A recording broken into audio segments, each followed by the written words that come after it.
దావీదు ఒక గొప్ప రాజు, మనందరికీ తెలిసిందే.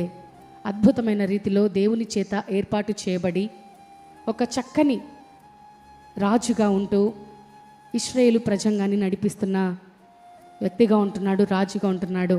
ఈ రాజే మరొక రాజుని పొగుడుతున్నాడు. ఎవరా రాజు? ఫరో రాజా? కాదు, అందరికంటే గొప్ప రాజు. ఆయన రాజులకు రాజు, ప్రభువులకు ప్రభు. హల్లెలూయా. ఈ దావీదు రాజు అంటున్నాడు, రాజువైనా నా దేవా. హల్లెలూయా. ఎంత గొప్ప ప్రవణ చూడండి. ఈరోజున మర్యాద తక్కువైపోయింది, మీరు గ్రహించలేదో. సమాజంలో ఇదివరకు చిన్నవారు పెద్దవారిని ఎంత గౌరవంగా మాట్లాడేవారో, లేదంటే సంఘంలో ఉన్న బిడ్డలు సేవకులను ఎంత గౌరవంగా మాట్లాడేవారు. ఇక్కడ రాజు అంటున్నాడు, రాజు అయినా నా దేవా. ఎంత మర్యాదగా పిలుస్తూ ఉన్నాడు ప్రభువుని, ఎంత ఘనపరిచి మాట్లాడుతూ ఉన్నాడు. ఈరోజున నువ్వు నేను కూడా ప్రభుని ఘనపరచాలి. హల్లెలూయా.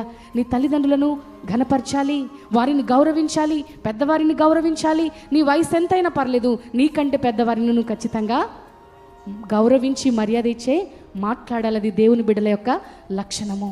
ఈరోజు